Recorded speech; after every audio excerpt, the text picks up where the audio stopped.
우리는 어떤 것을 행복이라고 생각합니까? 돈을 많이 버는 거, 자녀를 낳아서 건강하게 잘 키우는 거, 소유가 많아서 풍족하게 사는 거, 남들에게 존경받는 거, 시와 음악과 문학을 알아가지고 즐길 줄 아는 거, 지성이 있어서 지식을 얻는 거, 이런 것들이 행복이라고 생각합니다. 그런데 정말 이런 것이 행복입니까? 성경은 아니라고 합니다. 하나님은 성경에 나오는 솔로몬을 통해서 그게 행복이 아니라는 고백을 하게 하셨습니다. 솔로몬에게 그 모든 것을 다 주었습니다. 다 누리게 했습니다. 그리고 난 뒤에 헛되니 모든 것이 다 헛되도다 라는 말을 하게 했습니다. 전도서 1장 17절에 14절에 내가 해 아래 행하는 모든 일을 본즉 다 헛되어 바람을 잡으려는 것이로다, 그렇게 말을 했습니다. 그러면 성경에 나오는 사람들만 이게 행복이 아니다 라고 이야기하고 있습니까? 우리가 이 땅에서 누리는 행복할 것 같은 거, 그거 누리는 거, 그게 행복이 아니다는 얘기를 성경에서만 말하고 있습니까? 그렇지 않습니다. 9세기의 사라센 제국에 압둘라만 3세가 있습니다. 이 사람은 그 당시에 가장 강력한 왕국을 49년이나 통치를 했습니다. 그가 다스리는 수도는 그 당시 이슬람 세계에서 가장 번영되고 가장 풍요로운 도시였습니다. 그의 수입은 연간 3억 달러였습니다. 3천억.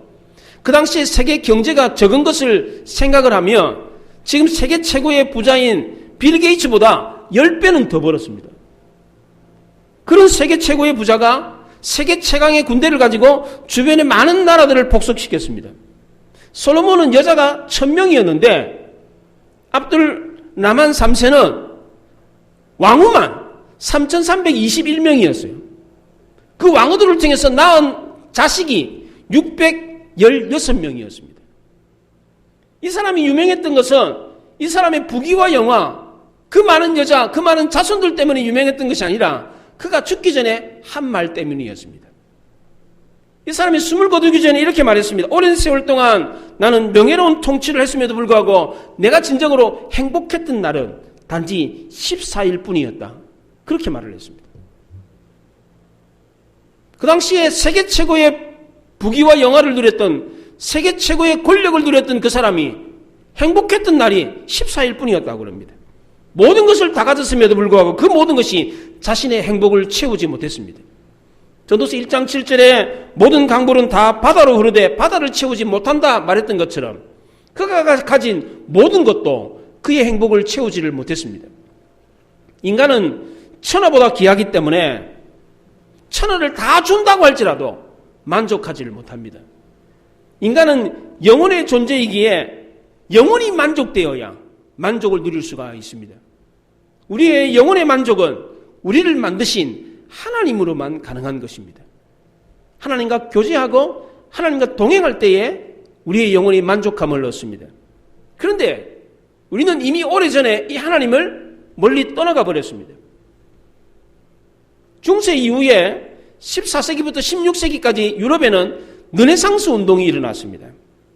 고전학문의 가치를 중시하면서 자연과 세계를 보는 눈이 달라졌습니다. 그 전까지만 해도 모든 눈을 신의 눈으로 봤습니다. 하나님이 없는 생활, 신이 없는 생활은 상상할 수가 없었습니다. 모든 것이 다 신으로 여겼습니다. 신에 의한 것으로 여겼습니다. 그런데 르네상스 이후부터 인간은 하나님보다는 인간의 능력을 더 중시하는 인간 중심의 사회를 만들어가기 시작했습니다. 르네상스 영향을 받아가지고 17, 18세기에 계몽주의 운동이 일어났습니다. 과학이 급속도로 발전하면서 무한한 진보를 위해서 이성의 힘을 빌려서 현존 질서를 타파하고 사회를 개혁하는 운동이 일어났습니다. 이제부터는 신이 아니라 사람의 힘으로, 사람의 이성으로 사회를 변화시켜야 된다, 계몽시켜야 된다라고 하는 운동이 일어났습니다. 하나님이 설 자리를 잃어버렸습니다. 신의 세계는 상상의 세계, 꿈의 세계, 미신의 세계가 되어버렸습니다. 르네상스와 계몽운동 이후에 중세가 무너지고 근대시대가 왔습니다. 이 근대시대에는 신의 세계가 학문의 영역에서 배제가 돼버렸습니다. 더 이상 학문이 아니에요. 신학이 학문이 아니에요. 신의 세계는 알 수 없는 세계, 알 수도 없는 세계, 연구할 수도 없는 세계예요. 없다고 할 수도 없고 있다고도 할 수 없는 애매한 세계, 불가지론의 세계가 돼버렸습니다. 누구도 단정적으로 그런 세계가 있다라고 정의할 수 없는 세계가 돼버리기 때문에 아무도 관심을 갖지 않는 그런 세계가 돼버렸습니다. 그 이후에 사람들의 관심은 오로지 잘 먹고 잘 사는 것이었습니다. 이것을 위해서 인간의 이성과 과학이 뒷받침을 해주었습니다. 그렇게 해서 이룩한 오늘날 우리 사회가 과거보다 더 행복합니까? 꼭 그런 것만은 아닙니다. 현대 인류는 과학과 문명의 발달로 풍족하고 풍요로운 사회를 이룩한 것은 사실입니다. 그러나 밝은 면만 있는 것이 아니라 어두운 그늘도 있습니다. 20세기 현대의 인류는 두 번의 세계 대전을 겪었습니다. 인간의 이성과 과학의 발달로 만들어낸 무기로 사람들을 죽고 죽이는 그런 두 번의 피비린내라는 세계 대전을 겪었습니다.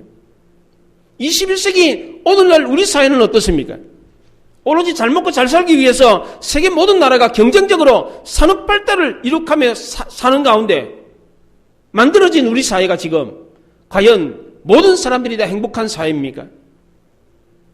돌이킬 수 없는 환경 오염을 가져왔습니다. 이것이 이제는 몇몇 사람, 몇몇 나라의 문제가 아니라 세계 모든 나라의 문제가 되어버렸습니다. 지구 환경이 그 어느 때보다도 더 심각합니다. 지구 전체가 몸살을 앓고 있습니다. 이것을 우리가 피부로 느끼고 있습니다.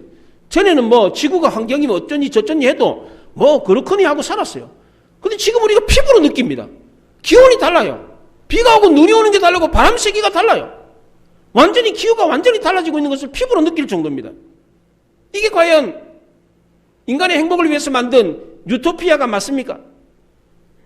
이렇게 하면 모든 인간이 다 행복할 수 있습니까? 모든 사람들이 다 편리한 아파트에서 살고 손에 핸드폰을 쥐고 오락기를 쥐고 있으면 모든 사람들이 다 행복합니까?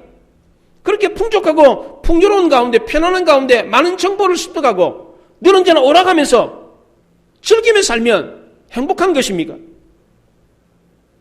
그와 같은 것을 얻기 위해서 공짜로 얻습니까? 그런 것도 아닙니다. 좋은 아파트에서 살고 많은 정보를 습득하고 행복하게 살기 위해서 그저 얻습니까? 그렇지 않습니다.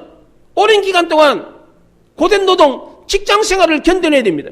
그리고 나이가 들면 은퇴를 하고 현역에서 물러나가지고 조용히 살다가 죽습니다. 이렇게 해서 얻은 행복을 누리면서 살던 사람이 죽으면서 나는 완전히 행복했다. 내 영혼은 만족했다. 라고 고백을 합니까? 그렇습니까? 대부분의 사람들이 그렇게 좋은 집을 추구하고 그래 좋은 집에 살다가 뭐 핸드폰으로 뭐 정보 수집하고 오락기 가지고 오락하고 그러면서 즐기면서 살다가 죽을 때 나는 완전히 행복하게 살았다. 나는 만족한 인생을 살았다. 이렇게 말합니까?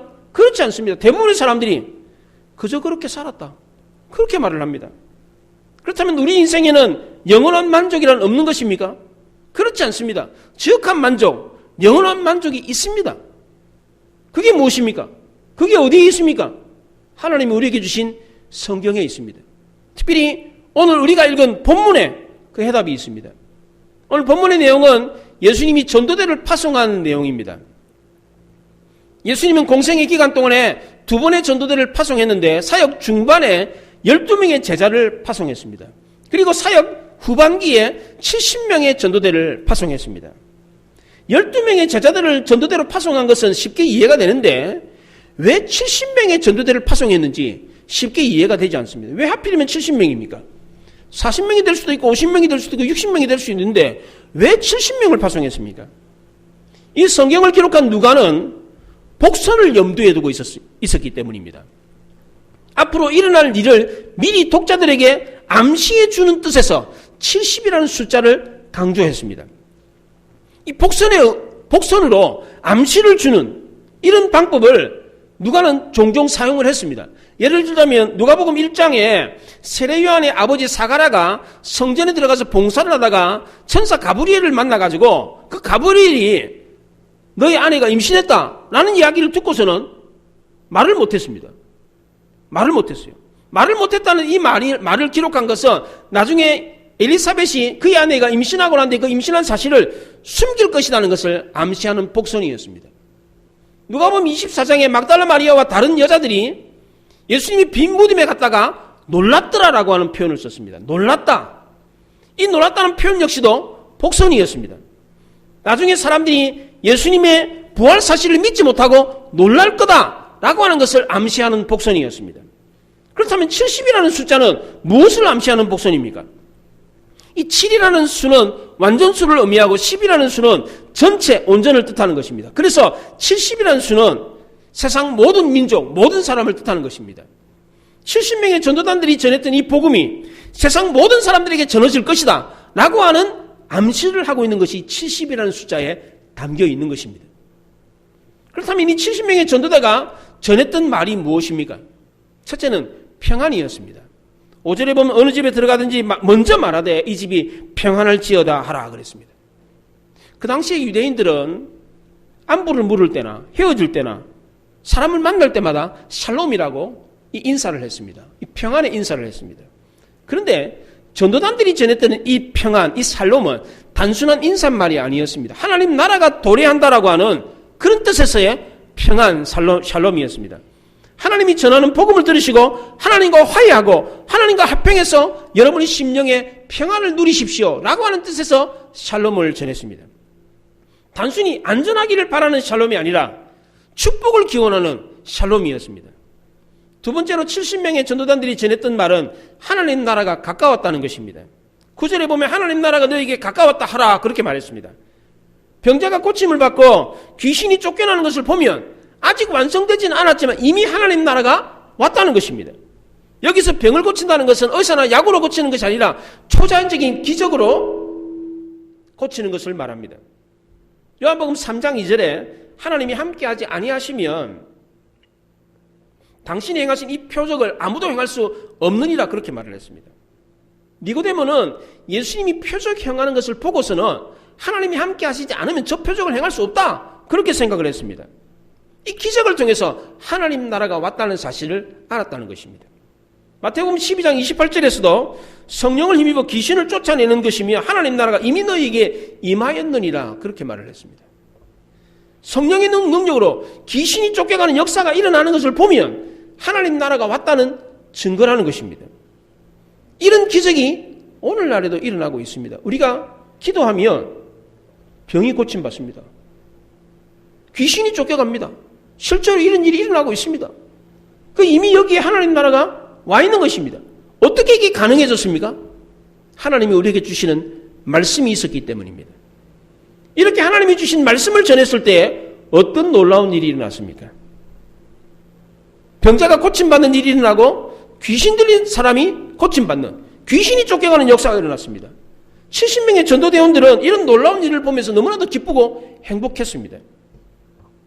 첫 번째로 70명의 전도단들이 기쁘고 행복했던 이유가 자신들을 통해서 병자가 고침받는 일이 있었기 때문입니다. 둘씩둘씩 짝을 지어서 전도하러 나갔는데 병자들이 있어요. 그 손을 얹고 기도했더니 병이 낫는 거예요. 이게 웬일입니까?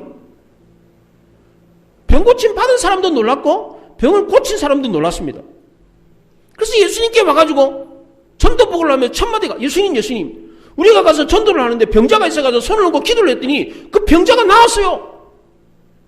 너무너무 깜짝 놀랐어. 놀라가지고 너무너무 기뻐하면서 그 보고를 했습니다. 병든 사람이 고침받는 것도 기쁨이고 그 병을 고친 사람들도 기뻤습니다. 병은 인생의 궁극적인 목적을 깨닫게 하는 열쇠가 되기도 합니다. 의인이라고 할지라도 병이 들면 시인이 되고 사상가가 됩니다. 처마 밑으로 떨어지는 물방울 소리를 들으면 인생을 생각합니다. 전에는 비가 오는 뒤 떨어지고 난 뒤에 물방울 소리가 들리지를 않았어요. 들을 겨를도 없었어요. 근데 병이 들면 사람이 달라집니다. 땅을 파헤치고 떨어지는 물방울 소리만 들어도 시인이 되고 사상가가 됩니다. 이렇듯 병은 우리로 하여금 깊은 사색을 하게 만들고 많은 생각을 하게 합니다. 모든 것을 다 얻어도 병이 들면 아무 소용이 없다는 겁니다. 그 많은 금은보화가 내 것이 아닙니다. 그 맛있는 음식도 그림의 떡이에요. 아름다운 옷도 누더기처럼 여겨집니다. 휴지 조각이에요. 모든 것을 다 가졌음에도 그 병 때문에 그 모든 것을 누리지 못하던 사람이 그 병고침을 받았을 때 그 기쁨과 희열은 이루 말할 수 없는 것입니다. 마가복음 16장에 이런 표적이 따르니 뱀을 집으며 무슨 독을 마실지라도 해를 받지 아니하며 병든 사람에게 손을 얹을지는 나으리라 그렇게 말했습니다. 믿는 자에게 나타나는 표적 가운데 이 가장 놀라운 것 중에 하나가 바로 병든 자가 고침받는 겁니다. 이런 일들이 왕왕 일어나고 있습니다. 예수님이 70명의 전도대를 파송하면서 9절에 보면 거기 있는 병자들을 고치고 또 말하기를 하나님 나라가 너에게 가까웠다 하라 그렇게 말했습니다. 예수님은 전도대를 보내면서 병든 자를 고치는 은사를 줬습니다. 능력을 줬습니다. 말로만 준 게 아닙니다. 실제로 전도 현장에서 그와 같은 일들이 일어났습니다. 이런 일을 겪으면서 전도대원들은 깜짝 놀랐습니다. 그 당시 유대사회에서 병 고치는 은사가 있는 사람은 대단한 사람이었습니다. 지금도 그렇지 않습니까? 지금도 어느 교회, 어느 기도원에 병 고치는 은사가 있는 사람이 있다. 그럼 막 전국에서 소문을 듣고 막 구름대처럼 몰려듭니다. 인기 짱이에요. 70명의 전도대원들이 그와 같은 일을 행했습니다. 너무너무 기쁘고 놀라웠습니다. 게다가 이들이 더 놀랐던 것은 복음을 전했더니 귀신이 쫓겨갔다는 것입니다. 17절에 보면 70인이 기뻐하며 돌아와 이르되 주여 주의 이름이면 귀신들도 우리에게 항복하더이다. 항복하더이다. 이 말은 직설법 현재 수동태로 되어 있어요. 이 말은 지금도 계속해서 항복되고 있다. 굴복당하고 있다. 그런 뜻입니다. 복음을 전하면서 예수님의 이름을 말했더니 귀신이 쫓겨가는 거예요. 이걸 보고 너무너무 놀라가지고 생생하게 지금도 마치 그와 같은 일이 일어나고 있다는 것으로 과거에 일어나는 것을 계속해서 일어나고 있다. 예, 그렇게 지금 말을 했어요. 지금도 그 일이 일어나는 것처럼 예수님이 말씀하신 대로 예수님의 이름으로 복음을 전했더니 귀신이 쫓겨가는 역사가 일어났습니다. 전도 대원들은 이 일을 처음 겪었습니다. 전에는 귀신 그러면 무시무시하고 두려웠어요. 근데 그 무시무시한 귀신을 굴복시켰으니까 얼마나 기쁘고 즐거웠겠습니까? 황홀했을 겁니다. 병든 사람을 고치는 것도 대단한 일인데 귀신을 쫓아냈으니까 얼마나 놀라운 일입니까? 상상도 할 수 없는 일이었습니다. 그 당시 유대 사회에서는 병을 고치는 사람들이 종종 있었습니다. 그런데 귀신을 쫓아내는 경우는 거의 없었습니다. 예수님이 귀신을 쫓아냈을 때 유대인들이 어떻게 했습니까? 시기질투해가지고 귀신의 왕 바알세불을 의지해가지고 귀신을 쫓았다. 그러면서 예수님을 공격했습니다. 그만큼 이 일은 사람으로서는 도저히 할 수 없는 일이었습니다. 그런데 이 놀라운 일을 누가 했습니까? 전도대원들이 했다는 것입니다. 한순간에 모든 사람들의 존경과 부러움의 대상이 됐습니다. 그러니까 얼마나 놀랍고 기뻤겠습니까? 이렇게 들뜬 마음으로서 예수님께 보고를 드렸는데 예수님이 대담하시는 말씀이 18절에 예수께서 이르시되 사탄이 하늘로부터 번개같이 떨어지는 것을 내가 보았노라 그렇게 말을 했습니다. 사탄이 번개같이 하늘에서 떨어지는 것을 내가 보았다 그렇게 말합니다. 사탄이 언제 떨어졌다는 겁니까? 많은 학자들이 여러 가지 의견이 있습니다. 예수님이 베들레헴에 탄생하셨을 때 사탄이 번개같이 하늘에서 떨어졌다 그렇게 말하는 사람이 있고 예수님이 40일 광야에서 금식기도하고 이겼을 때 사탄이 하늘에서 번개같이 떨어졌다 그렇게 말하는 사람이 있고 또 어떤 사람은 예수님이 십자가 못 박혀 죽었다가 3일 만에 다시 부활 승천했을 때 사탄이 하늘에서 떨어졌다 그렇게 말하는 사람이 있습니다. 또 어떤 사람은 오늘 본문의 말씀처럼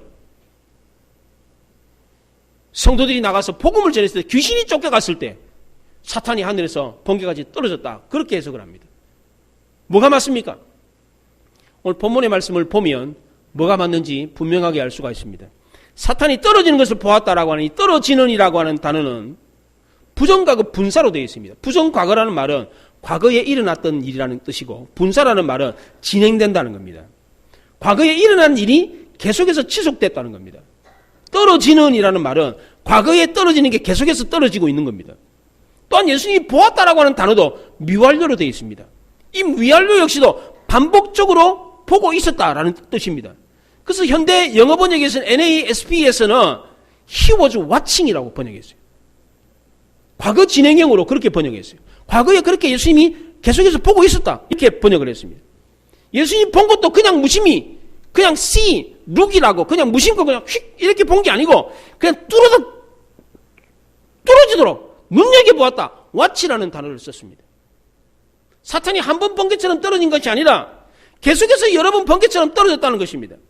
전도대원들이 예수님의 이름으로 복음을 전했을 때 귀신이 쫓겨가는 역사가 반복적으로 계속해서 번개가 팍팍 일어나는 것처럼 그렇게 일어났다는 것입니다. 이 사탄이 누굽니까? 귀신들은 복수로 씁니다. 그런데 사탄은 단수로 씁니다. 하나밖에 없어요. 귀신의 왕입니다. 귀신들 중에 우두머리예요. 하늘에서 공중권세 잡은 자입니다. 이 사탄이 하늘에서 귀신들을 조종하다가 성도들이 복음을 전했을 때 귀신이 쫓겨갔어요. 그 일이 났을 때 하늘에서 그냥 번개같이 떨어져가지고 하늘에 그냥 그 땅에 떨어졌다는 거예요, 이게. 지금도 이런 일이 일어나고 있습니다. 우리가 복음을 전하는 것은 귀신이 쫓겨가는 것입니다. 우리가 복음을 전하는 것은 영적인 전쟁터입니다. 우리가 복음을 전해서 마귀의 손에, 귀신의 손에 잡혀있던 성도들을 해방시키며, 사람들을 해방시키며 원수 마귀가 하늘에서 번개같이 떨어진다는 겁니다. 하늘에서 번개처럼 떨어지면 어떻게 됩니까? 박살이 나죠. 완전 찢어지고 깨지고 어그러지고 만인장이가 되는 거예요. 그 몰골을 예수님이 보셨다는 겁니다. 그 무시무시한 사탄이, 그 어기양양하던 사탄이 하늘에서 번개처럼 그냥 복음을 전해서 믿는 사람이 돌아올 때마다, 귀신이 쫓겨갈 때마다 그렇게 번개처럼 떨어졌으니 얼마나 통쾌했겠습니까? 병을 고치는 일이 놀라운 일이라면 귀신이 쫓겨가는 이 사실은 정말 통쾌한 일이에요. 영혼이 우리를 쇠사슬에 묶어가지고 노예처럼 종처럼 끌고 다니던 그 마귀 사탄이 번개처럼 하늘에서 떨어져서 가지고 박살이 났으니까 얼마나 통쾌한 일입니까? 이렇게 기뻐하는 전도대원들에게 예수님이 쐐기를 박는 말씀을 하셨어요. 19절에 뭐라고 말합니까? 내가 너희에게 뱀과 정갈을 밟으며 원수의 모든 능력을 제어할 권능을 주었으니 너희를 해칠 자가 결코 없으리라. 뱀과 정갈을 밟는다 그랬어요.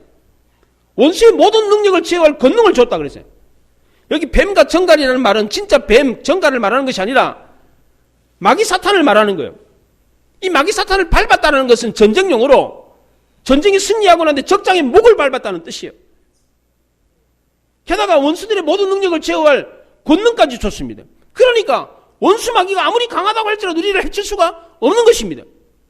지금까지 우리는 원수 마귀가 두려웠는데 그 원수 마귀가 지금부터는 두려움의 대상이 아니에요. 원수 마귀가 오히려 우리를 두려워해야 돼. 우리가 원수 마귀 목을 밟은 거예요. 그 능력을 주었다 그래요. 지금도 그와 같은 일이 있고 지금도 원수 마귀가 하늘에 번개처럼 땅에 떨어진다고 그래요. 지금도 아마 떨면서 아마 떨어질 거야 아마. 우리가 이걸 알아야 돼요. 도스토옙스키의 바보 이반이라고 하는 작품에 그 바보 이반이 하나님이라는 말만 해도 옆에 있던 귀신이 땅으로 쑥 들어가 버려요. 하나님, 예수님 이 말만 해도 무서워가지고 그냥 땅으로 쑥 들어가 버려요. 예. 그런 내용이 나와요. 우리가 성도들과 이야기하다가 하나님, 예수님 이런 얘기 하잖아요. 옆에 있던 귀신이 무서워가지고 막 도망간다는 거 이게. 이름만 들어도 도망간다는 거 이게. 원수마귀가. 우리가 원수마귀 귀신을 두려워할 게 아니고 원수마귀 귀신이 우리를 두려워해야 돼요. 우리가 예수님, 하나님 말만 해도 원수마귀를 부르르 떨면서 확 도망간다는 거예요. 번개가 하늘에서 떨어지는 것처럼 그래 박살이 난다는 거예요. 여러분들 입에서 예수님 이름, 하나님 이름이 많이 나올 수 있기를 바랍니다. 성도들과 이야기하면서 하나님이, 예수님이 이런 말씀을 자주 하세요. 그러면 근접도 못해. 그 이름의 능력이 있기 때문입니다. 그래서 우리는 오히려 당당하게 원수 마귀를 대적할 수가 있어요. 오히려 마귀가 우리만 보면 저 멀리서 우리만 보아도 그냥 주랭랑을 놔. 이걸 믿으시기 바랍니다. 오늘 복음을 전하는 전도대원들은 완벽한 승리를 경험했습니다. 현대 의술도 어떻게 할 수 없는 병자도 고치고 무시무시한 원수 마귀도 그 목을 밟아가지고 승리하는 그 승리를 경험했습니다. 너무나도 기쁘고 행복했습니다. 그럼 다 된 것 아닙니까? 이것으로 오늘 전도 보고는 끝. 그래야 되지 않습니까? 그런데 예수님은 그렇게 전도 보고를 끝내지 않으셨어요. 20절을 보십시오. 그러나 귀신들이 너희에게 항복하는 것으로 기뻐하지 말고 너희 이름이 하늘에 기록된 것으로 기뻐하라 그랬습니다. 전도대원들이 병자들을 고치고 귀신 들린 사람을 쫓아냈을 때 귀신들이 항복했습니다. 귀신들로부터 원수 마귀들로부터 완벽한 승리를 쟁취했습니다. 이제는 어느 누구도 우리를 해할 자가 결단코 없습니다. 완전한 승리, 완전한 평화를 경험했습니다. 전도대원들은 이런 승리의 도취에 있었습니다. 이것만큼 기쁘고 행복한 것이 어디 있습니까? 그런데 예수님은 이것보다 더 큰 기쁨, 더 큰 행복이 있다는 것입니다. 그게 무엇입니까? 우리의 이름이 생명책에 기록되는 것입니다. 20절 하반절에 너희의 이름이 하늘에 기록된 것으로 기뻐하라 그렇게 말을 했습니다. 이름이 하늘에 기록된다는 것은 하늘의 시민권을 갖는다는 것입니다. 요즘 전 세계 많은 나라들이 미국 시민권을 가지려고 그렇게 길을 씁니다. 남미의 많은 에콰도르, 우루과이, 이런 나라들이 막 난민들이 막 미국으로 막 그냥 미국 시민권 얻으려고 그렇게 막 가잖아요. 그런 미국 시민권하고 하늘 시민권 비교가 안 돼요. 우리 인생은 이 땅에서의 삶이 전부가 아닙니다. 이 땅에서 아무리 승리하는 삶을 살았다고 할지라도 저 하늘나라에서 승리하는 삶을 살지 못하면 그 사람은 영원히 불행한 사람입니다. 행복은 잠시 잠깐의 행복이 아닙니다. 이 행복이라는 단어를 영어로 해피니스라고 합니다. 이 해피니스라고 하는 행복이라고 하는 영어 단어가 어떻게 생겼냐? 해픈이라고 하는 단어가 생겼어요. 해프닝이라는 말 하잖아요. 우연히 일어난 일. 해픈이라는 말이 우연히 일어나다 그런 뜻입니다. 그래서 해피니스라고 하는 우리가 누리는 이 땅에서 누리는 행복은 우연히 어쩌다가 누리는 행복을 뜻합니다. 그래서 이 땅에서 많은 사람들이 행복을 누렸지만 나는 완벽한 행복을 누렸다. 완전히 만족한 행복을 누렸다는 사람이 아무도 없는 것입니다. 우리의 행복이 완전하려면 어떻게 됩니까? 영원히 지속돼야 돼요. 빼앗기지 말아야 돼요. 영원히 안전해야 돼요. 전도대원들이 병든 사람을 고치고 귀신 들린 사람을 쫓아냈어요. 행복한 걸 보면서 예수님이 그걸로 만족하지 않으셨어요. 그 전도대원들에게 영원한 행복, 영원히 안전히 지속되는 행복을 주고자 하셨습니다. 그것이 무엇입니까? 바로 생명책에 이름이 기록되는 것입니다. 하늘나라 생명책에는 두 가지가 기록되어져 있습니다. 하나는 우리의 이름이고 또 다른 하나는 우리의 행위입니다. 생명책에는 지워지는 것이 있고 기록되는 것이 있습니다. 그래서 두 종류의 사람이 있습니다. 한 사람은 이름이 지워지고 행위가 기록되는 사람이 있고 또 다른 한 사람은 이름이 기록되고 행위가 지워지는 사람이 있습니다. 어떤 사람이 행복한 사람입니까? 계시록 3장 5절에 내가 그 이름을 생명책에 결코 지우지 아니하고 그랬어요. 계시록 20장 12절에서는 자기 행위를 따라 책들에 기록된 대로 심판을 받으리니 그렇게 말했습니다. 생명책에 이름이 지워지고 행위가 기록된 사람은 그 행위대로 심판을 받습니다. 그런데 그 생명책에 이름이 기록되고 행위가 지워진 사람은 영원한 행복을 누립니다. 만약 우리가 하늘나라 갔는데 내 이름이 생명책에 기록되어져 있어요. 시민권이 있는 거죠. 근데 내 행위도 그 생명책에 그대로 고스란히 기록되어 있는 거예요. 내가 이 땅에 살면서 나쁜 짓 하고 부끄러운 일, 죄 지은 거 그거 다 기록되어 있어요. 그러면 어떻겠습니까? 얼마나 부끄럽고 창피하겠어요. 얼마 전에 서울시장 박모식이 시장님은 자기가 행했던 성추행 행위 그거 하나 공개된 거 참지 못해가지고 자살을 해버렸어요. 많은 죄 중에서 그 한 죄가 공개되는 게 두려워가지고 부끄러워가지고 그거 참지 못해 자살해버렸어요. 근데 만약 우리가 저 천국에 갔는데 우리가 이 땅에서 지었던 모든 죄, 모든 부끄러운 과거가 다 기록되어 있다면 천국에서 어떻게 살겠어요? 시민권을 얻어가지고 천국에 내 이름이 기록돼가지고 시민권을 얻어가 천국 가는데 천국에 여전히 그 생명책에 내 행위가 다 기록되어 있으면 어떻게 얼굴을 들고 살 수 있겠어요? 그게 천국이겠습니까? 그런 천국은 안 가고 싶어요. 차라리 이 땅이 천국이에요. 아무도 모르잖아. 나만 알고 있잖아. 그렇잖아요. 그런데 우리가 가는 천국은 우리의 이름만 기록되어 있고 우리의 행위는 지워졌다고 그래요. 얼마나 놀라운 일이에요. 얼마나 큰 은혜인지 모릅니다. 이 땅에서 나쁜 짓 한 거, 부끄러운 짓 한 거 다 지워졌어요. 얼마나 큰 은혜입니까? 얼마나 다행스러운 일입니까? 누가 어떻게 지운 겁니까? 예수님이 십자가에 흘리신 그 보혈로 우리의 행위를 지우셨던 것입니다. 그래서 아무 공로 없는 우리는 그 보혈의 공로로 감히 하나님 앞에 나가서 행복하게 영원한 행복을 누리며 살 수가 있는 것입니다. 그래서 시편 저자는 시편 32편에서 허물의 사함을 받고 자기 죄의 가림을 받은 자가 복이 있다 그랬습니다. 어떤 사람이 이런 놀라운 복을 받습니까? 아무나 받습니까? 하나님은 어떤 사람의 죄를 가리워 주십니까? 그 해답이 21절에 있습니다. 보십시오. 그때 예수께서 성령으로 기뻐하시며 이르시되 천지의 주제이신 아버지여 이것을 지혜롭고 슬기 있는 자들에게는 숨기시고 어린아이들에게는 나타내심을 감사하나이다 그랬어요. 지혜롭고 슬기로운 사람에게는 숨겼어요. 오히려 어린아이에게는 나타내셨다고 합니다. 그 당시 유대 전통에서 지혜로운 사람이 하나님의 계시를 깨닫는다. 그렇게 생각을 했습니다. 초대교회에 영지주의자들도 마찬가지입니다. 똑똑한 사람이 하나님의 진리를 깨닫는다. 그렇게 생각했어요. 그런데 예수님은 정반대로 말씀하셨습니다. 마태복음 18장에 너희가 돌이켜 어린아이들과 같지 아니하면 결단코 천국에 들어가지 못하리라. 누구든지 이 어린아이같이 자기를 낮추는 사람이 천국에서 큰 자니라. 사도 바울도 고린도서 1장에서 그러나 하나님께서 세상에 미련한 것들을 택하사 지혜 있는 자들을 부끄럽게 하려 하시고 세상에 약한 것들을 택하사 강한 것들을 부끄럽게 하려 하시며 하나님께서 세상에 천한 것들과 멸시받는 것들과 없는 것들을 택하사 있는 것들을 폐하려 하시나니 그랬습니다. 예수님 당시에 지혜롭고 슬기로운 사람들이 누구였습니까? 종교 지도자들, 서기관과 바리새인들이었습니다.